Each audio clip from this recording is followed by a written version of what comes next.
മാത്രം അത് വേഗം മാഞ്ഞു പോകും. ആരെതിർക്കെന്നാലും അത് പോകും നിശ്ചയം. മണ്ണിൽ നേടിയതെല്ലാം നൊടി നേരം പോയിടും. കണ്ടിടും നാം മുന്നിൽ ദൂരെ ആദേശം. മണ്ണിൽ നേടിയതെല്ലാം നൊടി നേരം പോയിടും. കണ്ടിടും നാം മുന്നിൽ ദൂരെ ആദേശം. ഒരുങ്ങിയിട്ടുണ്ടോ നാം ഒരുങ്ങിയിട്ടുണ്ടോ? വിശുദ്ധിയെ തികച്ചങ്ങു പറന്നു പോകാം. ഒരുങ്ങിയിട്ടുണ്ടോ നാം ഒരുങ്ങിയിട്ടുണ്ടോ? വിശുദ്ധിയെ തികച്ചങ്ങു പറന്നു പോകാം.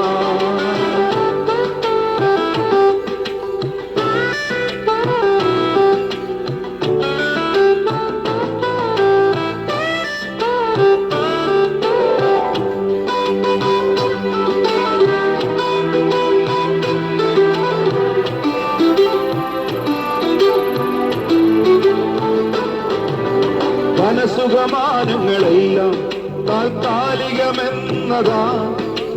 കാലങ്ങളായി നേടും നിമിഷങ്ങളിൽ അത് പോകും. മണ്ണിൽ ജീവിതമെന്നാൽ ലാഭം മാരടി മാത്രം. പ്രാണൻ ക്രിസ്തുവിലെന്നാൽ മൺകൂടൊഴിയുന്നതു ലാഭം. മണ്ണിൽ ജീവിതമെന്നാൽ ലാഭം മാരടി മാത്രം. പ്രാണൻ ക്രിസ്തുവിലെന്നാൽ മൺകൂടൊഴിയുന്നതു ലാഭം. ഒരുങ്ങിയിട്ടുണ്ടോ നാം ഒരുങ്ങിയിട്ടുണ്ടോ? വിശുദ്ധിയെ തികച്ചങ്ങു പറന്നു പോകാം. ഒരുങ്ങിയിട്ടുണ്ടോ നാം ഒരുങ്ങിയിട്ടുണ്ടോ?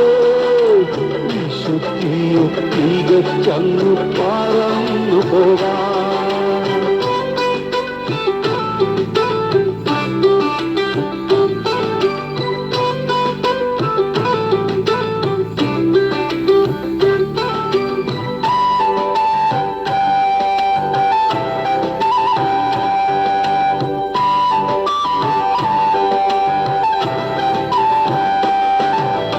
ദേഹം അസ്ഥിരമാകും, മനസ്സത് വ്യാകുലമാകും. കണ്ടവരെല്ലാം പിരിയും, തുണയായി നിന്നവർ മാറും. ഏകാന്തതയിൽ അന്നാൽ നാം നേടിയതെന്തെന്നറിയും. ക്രിസ്തുവിലാശ്രയമെന്നാൽ അതുമാത്രം ലാഭമാകും. ഏകാന്തതയിൽ അന്നാൽ നാം നേടിയതെന്തെന്നറിയും. ക്രിസ്തുവിലാശ്രയമെന്നാൽ അതുമാത്രം ലാഭമാകും. ഒരുങ്ങിയിട്ടുണ്ടോ നാം ഒരുങ്ങിയിട്ടുണ്ടോ? വിശുദ്ധിയെ തികച്ചങ്ങു പറന്നു പോകാം. ഒരുങ്ങിയിട്ടുണ്ടോ നാം ഒരുങ്ങിയിട്ടുണ്ടോ? വിശുദ്ധിയെ തികച്ചങ്ങു പറന്നു പോകാം.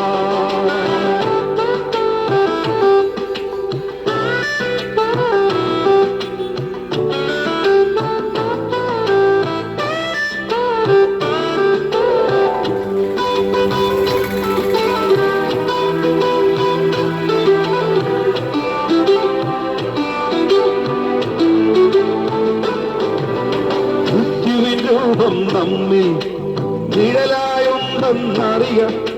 പ്രായം നോക്കാതൊരു നാൾ അത് നമ്മിൽ വന്നിടും.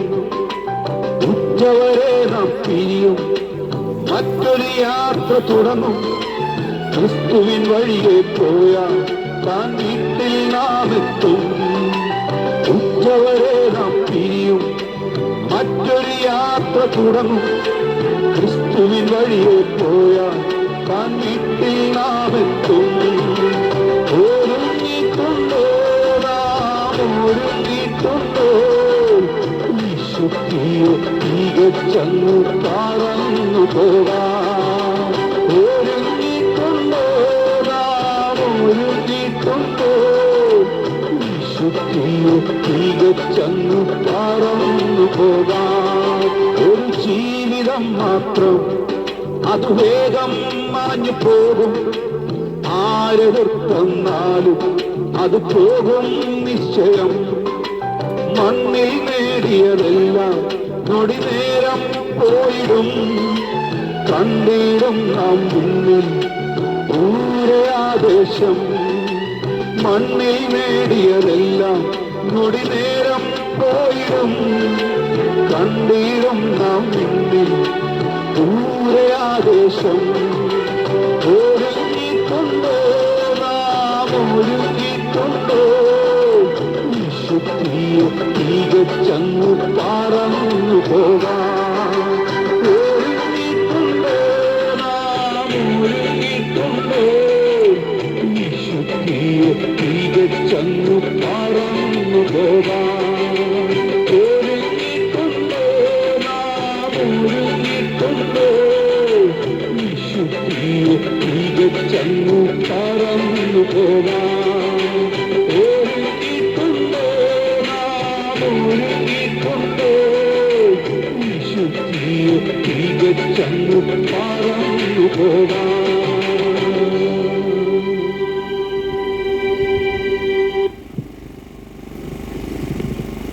കർത്താവിന്റെ അതിപരിശുദ്ധമായ നാമത്തിന് മഹത്വം ഉണ്ടാകട്ടെ. ശബ്ദപരിധിയിൽ ഞങ്ങളെ ശ്രമിച്ചുകൊണ്ടിരിക്കുന്ന എല്ലാ ദേശനിവാസികൾക്കും വേഗമാഗമനം ചെയ്യുന്ന യേശുക്രിസ്തുവിന്റെ ധന്യമായ നാമത്തിൽ ഞങ്ങളുടെ പ്രഭാതവന്ദനം അറിയിക്കുകയാണ്. ഒരു മനുഷ്യനെ സംബന്ധിച്ചിടത്തോളം സുവിശേഷം കേൾക്കുവാനുള്ള അവസരം ലഭ്യമാകുന്നതിൽ പരം ഭാഗ്യകരമായ അവസ്ഥ മറ്റൊന്നുമില്ല. എനിക്ക് മുമ്പായി നാട്ടിലൂടെ കർത്താവായ യേശുക്രിസ്തുവിന്റെ സ്നേഹത്തെ വെളിപ്പെടുത്തിയ കർത്തനദാസൻ ഓർപ്പിച്ചതുപോലെ മനുഷ്യജീവിതം ക്ഷണികമാണ്. എന്നാൽ മരണത്തിനപ്പുറമായി മനുഷ്യൻ കണ്ടെത്തുന്നതായ ഇടം അത് നിത്യതയുമാണ്. മരണാനന്തര ജീവിതത്തിന് വളരെ പ്രാധാന്യം കൊടുക്കുന്ന ഏക ഗ്രന്ഥം അത് വിശുദ്ധ വേദപുസ്തകമാണ്. മരണത്തെ വെല്ലുവിളിച്ച മനുഷ്യരെ കാണാൻ കഴിയുന്നത് വിശുദ്ധ വേദപുസ്തകത്തിലാണ്. മരണത്തെ പുഞ്ചിരിയോടെ സ്വാഗതം ചെയ്തവരെ കാണാൻ കഴിയുന്നത് വിശുദ്ധ ബൈബിളിലാണ്. അപ്പോൾ തന്നെ ആ ബൈബിൾ ലോകത്തോട് ഇങ്ങനെയാണ് പറയുന്നത്: മരണം ലാഭമാണെന്നും മരണം അത്യുത്തമമാണെന്നും ഒക്കെ ബൈബിളിൽ മരണത്തെക്കുറിച്ചുള്ള അനുഭവങ്ങൾ പങ്കുവെപ്പാനായിട്ടിടയാകുന്നുണ്ട്. എന്തുകൊണ്ടാണ് മനുഷ്യന്റെ മരണം ലാഭമായി മാറുന്നത്? എന്തുകൊണ്ടാണ് മരണം അത്യുത്തമമായി മാറുവാനിടയാകുന്നത്? പ്രിയപ്പെട്ടവരെ, മരണാനന്തര ജീവിതത്തിന്റെ മഹത്വമാണ് ലോകത്തിൽ നിന്ന് വേർപെടുന്നതായ ജീവിത അവസ്ഥയെ ലാഭമായും അത്യുത്തമമായും ബൈബിൾ ലോകത്തോട് പ്രസ്താവിക്കുവാനായിട്ടിടയാകുന്നത്. അതുകൊണ്ട് മനുഷ്യന്റെ മരണം ഏത് പ്രായത്തിൽ എന്നതല്ല. പ്രിയപ്പെട്ടവരെ, 5 വയസ്സിലോ 10 വയസ്സിലോ 50 വയസ്സിലോ ലോകത്തിൽ നിന്ന് മാറ്റപ്പെടുന്നതായ അവസ്ഥയ്ക്കല്ല ബൈബിൾ പ്രാധാന്യത കൊടുക്കുന്നത്. ഒരുപക്ഷെ രോഗിയായിട്ടോ ക്യാൻസർ രോഗിയായിട്ടോ വാഹന അപകടങ്ങളിലൂടെയോ ലോകത്തിൽ നിന്ന് മാറ്റപ്പെട്ടേക്കാം. ഒരുപക്ഷെ പ്രിയപ്പെട്ടവരെ, കരയിൽ വെച്ചോ അല്ലെങ്കിൽ സമുദ്രമാർഗത്തിൽ വെച്ചോ ആകാശമാർഗത്തിൽ വെച്ചോ ആകാം. ഞാൻ പറഞ്ഞതിന്റെ താല്പര്യം ഏത് പ്രായത്തിൽ എങ്ങനെ എവിടെ വെച്ച് മരിക്കുന്നത് എന്നതല്ല വിഷയം. മരണാനന്തരം മനുഷ്യൻ എവിടെ ചെന്നെത്തുന്നു എന്നതാണ് പ്രാധാന്യത. അതുകൊണ്ട് ഇന്ന് പകൽക്കാലം മനസ്സിലാക്ക്, സകല സൃഷ്ടികളിൽ വെച്ചുകൊണ്ട് ദൈവസൃഷ്ടിയുടെ മണിമകുടമായ സൃഷ്ടി എന്ന് വിശേഷിപ്പിക്കപ്പെടുന്ന ഏക സൃഷ്ടി മനുഷ്യനാണ്, മനുഷ്യജന്മമാണ്. എന്തുകൊണ്ടാണ് മനുഷ്യനെ ദൈവസൃഷ്ടിയുടെ മണിമകുടമായ സൃഷ്ടി എന്ന് വിശേഷിപ്പിക്കപ്പെടുന്നത്? പ്രിയപ്പെട്ടവരെ, അനേക കാരണങ്ങൾ അതിനുണ്ടെങ്കിൽ പോലും പ്രഥമ കാരണമായി നെള്ളിച്ചു നിൽക്കുന്നത് മനുഷ്യന് മാത്രമേ മരണാനന്തര ജീവിതമുള്ളൂ. മരണത്തോടുകൂടെ മനുഷ്യൻ അവസാനിക്കുന്നില്ല എന്നും മരണാനന്തര മനുഷ്യന് 2 നിത്യതകളിലേക്ക് പ്രവേശിക്കപ്പെടുകയാണെന്നും ആ 2 നിത്യത ഒന്ന് സ്വർഗമാണെന്നും മറ്റൊന്ന് നരകമാണെന്നും വിശുദ്ധ വേദപുസ്തകം ലോകത്തോട് പരിചയപ്പെടുത്തുകയാണ്. അപ്പോൾ മരണാനന്തരം മനുഷ്യൻ പോകുന്നത് 2 നിത്യതകളിലേക്കാണ്. ഒന്നാമത്തെ നിത്യത നരകമാണ്. എന്താണ് നരകം എന്ന് പറയുന്നത്? ഞങ്ങൾ പറയാം കെടാത്ത തീയും ചാകാത്ത പിഴുമിനാലും അറിയപ്പെട്ട അഗ്നികുണ്ഡമാണ് നരകമെന്ന് പറയുന്നത്. എന്നാൽ ആ നരകത്തിന്റെ അവസ്ഥ പ്രിയപ്പെട്ടവർ ഇതേപോലെയുള്ളതായ അനുഭവങ്ങളാണെങ്കിലും നിങ്ങൾ ഇന്ന് പകൽക്കാലം മനസ്സിലാക്കണം, അവിടെ മനുഷ്യൻ മരണപ്പെടുകയില്ല. കാരണം കെടാത്ത തീയിലും ചാകാത്ത പുഴുവിനാലും മനുഷ്യൻ എറിയപ്പെട്ടെങ്കിൽ പോലും ആ മനുഷ്യൻ അവിടെ മരിച്ചു വീഴുകയില്ല. നിത്യയുഗം ആ തീച്ചൂളയിൽ മനുഷ്യൻ യാതന അനുഭവിക്കേണ്ടി വരും. ഇതാണ് നരകത്തെക്കുറിച്ചുള്ളതായ യാഥാർത്ഥ്യം എന്ന് പറയുന്നത്. എന്നാൽ അതിനപ്പുറമായി ദൈവം മനുഷ്യന് വേണ്ടി നിർമ്മിച്ചതായ മറ്റൊരിടമുണ്ട്. അതാണ് സ്വർഗം അല്ലെങ്കിൽ സ്വർഗരാജ്യം എന്ന് പറയുന്നത്. പ്രിയപ്പെട്ടവരെ, സ്വർഗരാജ്യത്തിന്റെ അവസ്ഥകൾ ഇവിടത്തെ ജീവിതത്തെക്കാളും നരകത്തിന് ജീവിത അനുഭവങ്ങളെക്കാളും തുലം വ്യത്യസ്തമാണ്. അതേ പ്രിയപ്പെട്ടവരെ, സ്വർഗത്തിൽ ഒരു മനുഷ്യന് മരണാനന്തരം വിവേശിക്കപ്പെടുവാൻ ഇടയായി തീർന്നാൽ ഞങ്ങൾ പറയാം അവിടെ കണ്ണുനീരില്ല, അവിടെ ദുഃഖമില്ല, അവിടെ മുറവിളിയില്ല, അവിടെ സങ്കടങ്ങളില്ല, അവിടെ രോഗമില്ല. എന്തിനേറെ പറയുന്നു, അവിടെ മരണം പോലും മനുഷ്യനെ പിടിക്കുകയില്ല. ഇതാണ് സ്വർഗരാജ്യം എന്ന് പറയുന്നത്. എന്ന് പറഞ്ഞാൽ അവസാനമില്ലാത്ത അന്തമില്ലാത്ത കാലഘട്ടങ്ങൾ ദൈവത്തോടൊപ്പം നിങ്ങൾക്ക് വാഴാൻ കഴിയുന്ന അനുഗ്രഹിക്കപ്പെട്ട ഒരു സ്ഥലമാണ് സ്വർഗം എന്ന് പറയുന്നത്. ഇന്ന് പകൽക്കാലം ഞങ്ങൾ ഓർപ്പിച്ചുണർത്തട്ടെ, എന്തുകൊണ്ട് ഞങ്ങളെ പോലെയുള്ള സുവിശേഷകന്മാര് വീതികളും വീടുകളും തോറും കടന്നു വന്ന് ഈ സുവിശേഷത്തെ വിളംബരം ചെയ്യുന്നു. കാണുന്നവരോടും പ്രിയപ്പെട്ടവരെ പരിചയപ്പെടുന്നവരോടുമല്ലേ വീണ്ടും ഈ സുവിശേഷത്തെ സുവിശേഷകന്മാർ പങ്കുവയ്ക്കുന്നത്.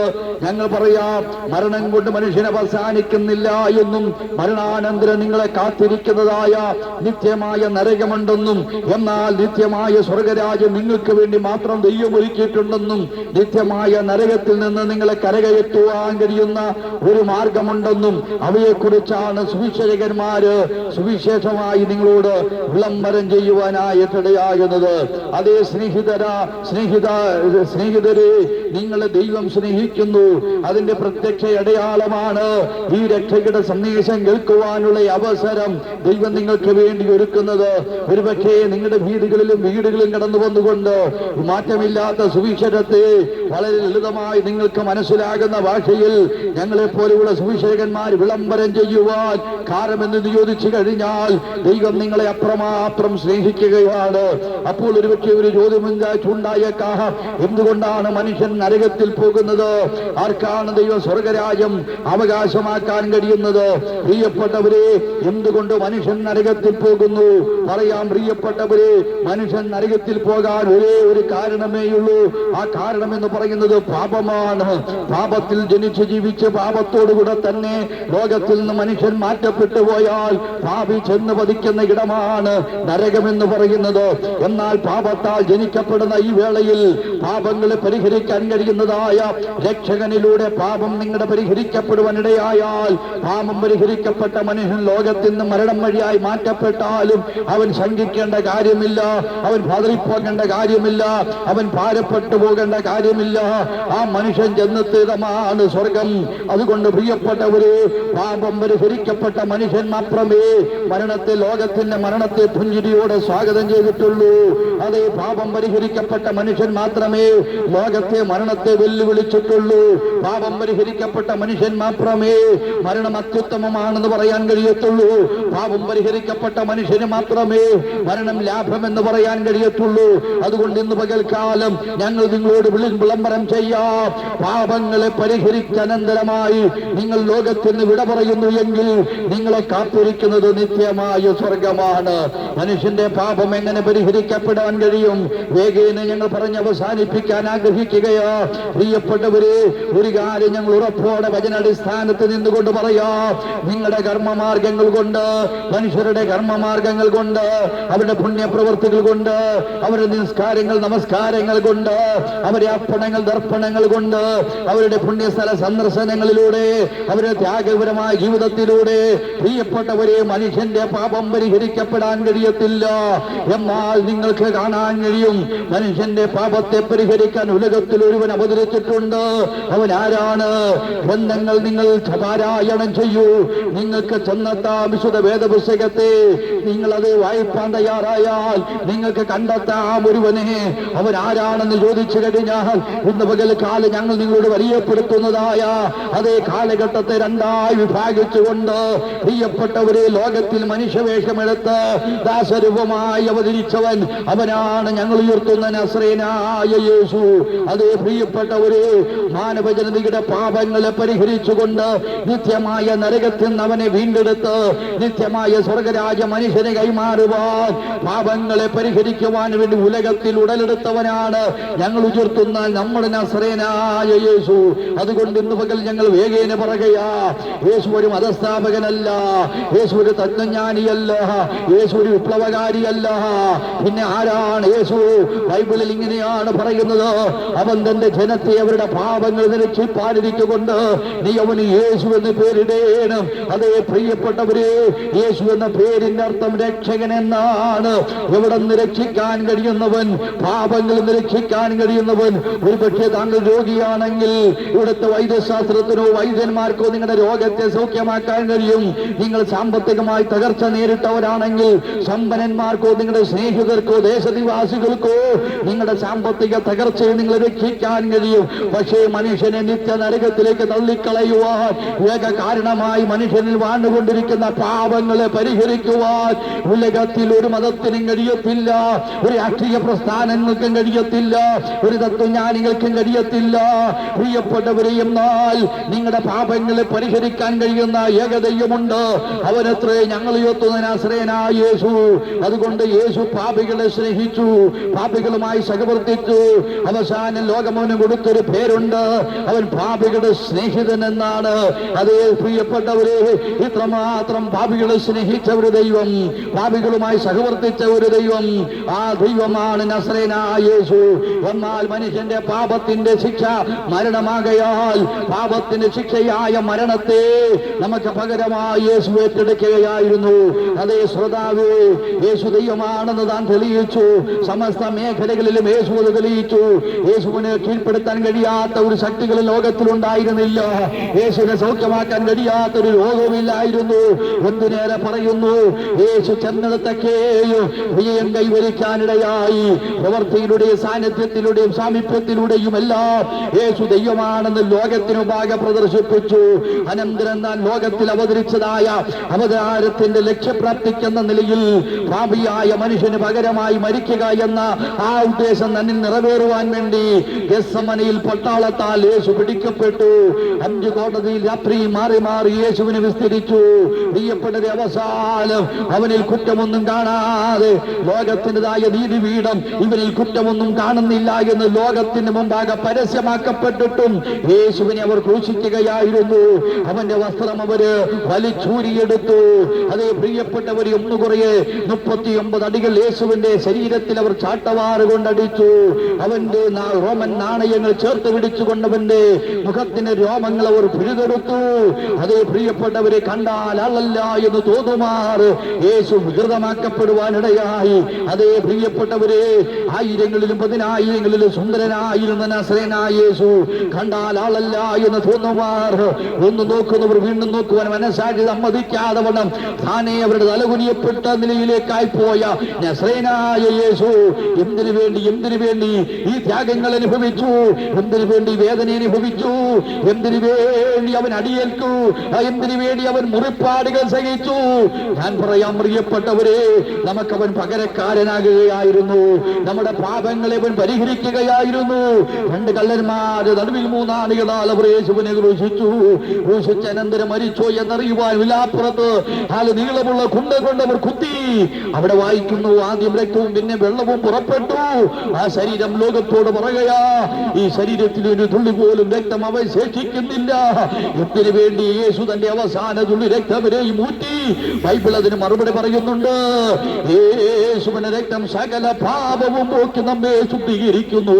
അതേ ശ്രോതാവേ, മനുഷ്യന്റെ പാപങ്ങളെ പരിഹരിക്കുവാൻ വേണ്ടി നാം മരിക്കേണ്ട സ്ഥാനത്ത് നമുക്ക് പകരക്കാരനായി, നാം ശിക്ഷിക്കപ്പെടേണ്ട സ്ഥാനത്ത് നമ്മുടെ ശിക്ഷ മുഴുവൻ സ്വന്തം ശരീരത്തിൽ ഏറ്റെടുത്തുകൊണ്ട് നമുക്ക് പകരമായി പാപമാക്കപ്പെട്ടു പോയ നസ്രയനായ യേശു പാപിയായ മനുഷ്യൻ മരിച്ചേ മതിയാകൂ എന്ന ദൈവത്തിന്റെ കോടതി വിധി തന്റെ മേൽ യേശു നിറവേറ്റുകയായിരുന്നു, ഏറ്റെടുക്കുകയായിരുന്നു.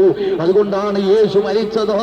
അതുകൊണ്ട് ഇന്ന് പകൽക്കാലം ഞങ്ങൾ വിളംബരം ചെയ്യാം, ശ്രോതാവേ, താങ്കളുടെ പാപത്തിന്റെ പരിഹാരത്തിന് വേണ്ടി കർമ്മങ്ങൾക്കും മിശങ്ങൾക്കും ഒന്നും താങ്കളുടെ പാപങ്ങളെ പരിഹരിക്കാൻ കഴിയാതെ വന്നപ്പോൾ താങ്കൾക്ക് പാപങ്ങളെ പരിഹരിക്കാൻ വേണ്ടി തനിക്ക് വേണ്ടി ലോകത്തിൽ അവതരിച്ച നസ്രയനായ യേശു. അതുകൊണ്ട് ഇന്ന് പകൽ പറഞ്ഞ് അവസാനിപ്പിക്കുക, ജാതിയുടെയും ഭാഷയുടെയും വർഗത്തിന്റെയും വർണ്ണത്തിന്റെയും പാരമ്പര്യത്തിന്റെയും പട്ടക്കാരുടെയും പേര് പറഞ്ഞുകൊണ്ട് സൗജന്യമായ യേശു നിങ്ങൾക്ക് വേണ്ടി ഒരുക്കി തന്ന രക്ഷയെ നിങ്ങൾ അവഗണിക്കരുത്. അതുകൊണ്ട് ഇതാ സുപ്രസാദകാലം, ഇതാ രക്ഷാ ദിവസം. നിങ്ങൾക്ക് എങ്ങനെ യേശുവിന്റെ പാപപരിഹാരം, നിങ്ങളുടെ പാപത്തിന് പരിഹാരത്തിനായി എങ്ങനെ നിങ്ങൾക്ക് ലഭ്യമാകും പറയാം. അതിനാധാരം ബൈബിളാണ്. ബൈബിൾ പറയുന്നു, നിങ്ങൾക്ക് വിശ്വാസത്താൽ അത് കരസ്ഥമാക്കാൻ കഴിയും. നിങ്ങൾ ഇരിക്കുന്ന ഇരിപ്പിടത്തിൽ നിന്നുകൊണ്ട്, നിങ്ങൾ ആയിരിക്കുന്ന ഇടത്ത് നിന്നുകൊണ്ട് നിങ്ങൾക്ക് പറയാമോ, ഞാനൊരു പാപിയാണെന്ന് സമ്മതിക്കാമോ? നാഥാ, എന്റെ പാപങ്ങളെ അങ്ങ് ക്ഷമിക്കണമേന്ന് നിങ്ങൾക്കൊരു വാക്കിൽ പ്രാർത്ഥിക്കാമോ? നിങ്ങളുടെ പാപങ്ങളെ ക്ഷമിപ്പാൻ യേശു സ്വർഗത്തിലിരിക്കുകയാ. അതെ, നിങ്ങൾ വീണ് ദൈവത്തോട് അപേക്ഷിച്ചാൽ നിങ്ങളുടെ പാപം എത്ര കടുചുവപ്പായാലും യേശു അതിനെ ഹിമം പോലെ വെളുപ്പിക്കും. യേശു അതിന് രക്താംബരം പോലെ ചുവപ്പായിരുന്നാലും യേശു അതിനെ ഹിമം പോലെ വെളുപ്പിക്കും. അതേ ശ്രോതാവേ, അതുകൊണ്ട് നിങ്ങൾക്ക് ആ പാപപരിഹാരം വിശ്വാസത്താൽ നിങ്ങൾക്ക് ഏറ്റെടുക്കാൻ നിങ്ങൾ തയ്യാറായാൽ, ഹല്ലേലൂയ, ബൈബിളിൽ മരണത്തെ വെല്ലുവിളിച്ചതുപോലെ നിങ്ങൾക്ക് മരണത്തെ വെല്ലുവിളിക്കാം, പുഞ്ചിരിയോടെ ഏറ്റെടുക്കാം. മരണം ലാഭമായി നിങ്ങൾക്ക് കണക്കിടാം, മരിക്കുന്ന അത്യന്തമായി നിങ്ങൾക്ക് വിളംബരം ചെയ്യാം. അതാണ് യാഥാർത്ഥ്യം എന്ന് പറയുന്നത്. അതുകൊണ്ട് നിങ്ങളുടെ സ്വർഗരാജ പ്രാപ്തിക്ക് വേണ്ടി അതേ സുവിശേഷം ഒരിക്കൽ കൂടെ നിങ്ങളെ കേൾപ്പിച്ചിരിക്കുകയാണ്. നിങ്ങൾ ഇതിനെ അംഗീകരിച്ചാൽ നിങ്ങളെ കാത്തിരിക്കുന്നത് അവസാനമില്ലാത്ത നിത്യയുഗമായ സ്വർഗമാണ്. അല്ല, ഈ വചനത്തിന്റെ ഏടുകൾ നിങ്ങൾ തിരസ്കരിച്ചാൽ നിങ്ങളെ കാത്തിരിക്കുന്നത് കെടാത്തതയും ചാകാത്ത പുഴുവിനാൽ നിറയപ്പെട്ട അഗ്നിനരകമാണ്. അതുകൊണ്ട് ഇതാ സുപ്രസാദകാലം, ഇതാ രക്ഷാ ദിവസം.